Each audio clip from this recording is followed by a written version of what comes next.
Hi, I'm Anna Rose. I am a guitarist and a singer and a songwriter. Music has always been around me. I can't remember a time when I was not interested in music or thought I was going to do something other than be a musician. It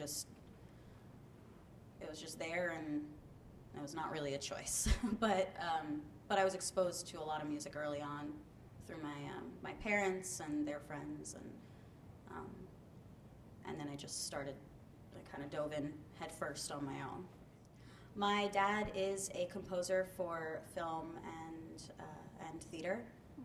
He writes musicals, and my mom was a professional dancer.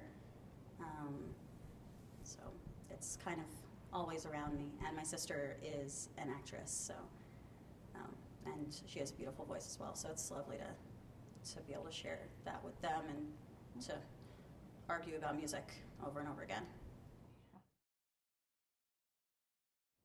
Playing music, really. I mean, I love the whole process, and all of it is different. Getting to do things like this is a whole different experience for me. Getting to play sunset sessions is a whole nother level for me. But playing live shows, being able to interact with an audience, and then do the complete opposite, completely isolate yourself and record a record and really record your feelings almost, and something that you've creatively made that's going to be around forever. Those are two completely different things, and I love both of them equally. I guess I study music a lot. I watch videos of old performances of artists I love. I go to shows. I dissect the songwriting of people that I love. And there are a lot of artists that I've become attached to, and I hold them really dear to me, and I always come back to them. But I sort of, across the board, love to listen to anything. I find that on a personal level, what I like to listen to, that I always come back to Jimi Hendrix, and the way he, such an innovator, he changed the way that people play electric guitar and think about the way that the guitar can be used. I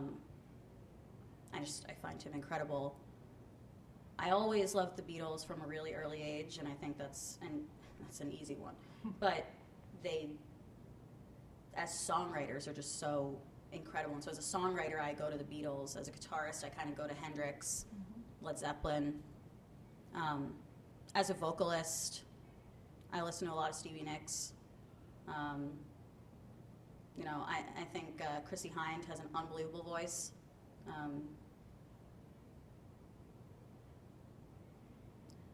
Try to listen to as much as I can, and really just try to appreciate other people's music and let it influence me through listening. I'm a songwriter and a performer, but I also am an owner of a label. I own White Pony Records, which the only artist on White Pony Records is me. But it's very important to me, and I'd like to develop that label as I get older and as I find more success as a performer, and I can funnel more funds into my label. I'd really like to do that, and I'm exploring the business side as much as I can, because I find if you don't understand the business side, you can really screw up the artist side. No one knows yourself and what you want better than you. So understanding that you are a brand and you have to go full circle all the way around and understand everyone's jobs and everyone else's jobs, so you can appreciate what everyone else is doing for you and why they're doing those things for you has become really important to me, especially as an independent artist. Oh my God. Social media, I use it all the time. It's completely terrifying to me because I am kind of a weird loudmouth, and I say things that are completely inappropriate most of the time. I've just decided to call my newsletter "That's What She Said." So if that's an indication of the idiocy that goes into my train of thought, yeah, okay. God. but I'm learning to use it in a more professional way for work. I find that I love music so much that I think it's fun to integrate other artists into your own, promotion of your own music. Posting up someone else's music video, and it creates this kind of camaraderie, and I try to use it as much as I can. It is a little overwhelming to me. I will not lie to you. I think it's incredibly useful. On the other hand, I think it's relied upon a lot now, especially in terms of labels finding artists and deciding to sign artists. They're looking at the numbers of fans they have, the physical numbers and the demographics of those fans, rather than listening to the music. And I think that's hindering the development of artists a lot. It is forcing artists to develop completely on their own and isolated. It's part of what's changing the industry a lot. I'm not sure what will be the outcome of that, but for me, it's because I'm not completely used to doing social media. I think it's probably hindered my success level or my rate of moving forward. Even though I find people respond really well to my songs, and that people love seeing me live. It's become a very big tool on the business side of things, and I'm not sure how great that is, but that's the reality of it. Yeah. I do my vocal warm-ups. I work with an incredible vocal coach, Wendy Parr. And for a long time I was told, you don't need vocal coaching, you have perfect pitch, you sound great, blah, blah, blah. And I realized as I started to do heavier rock and roll that I was starting to get kind of hoarse, and I wasn't able to hit the notes I wanted to hit. There was nothing wrong with my chords, I just wasn't strong. It's like trying to deadlift the weight without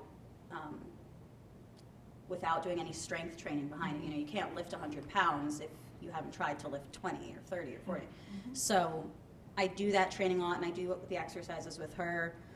I steam my voice, try not to take antibiotics, not eat so much dairy, go running, don't be an idiot. It's really most of my headline in life is like, just don't be an idiot, please.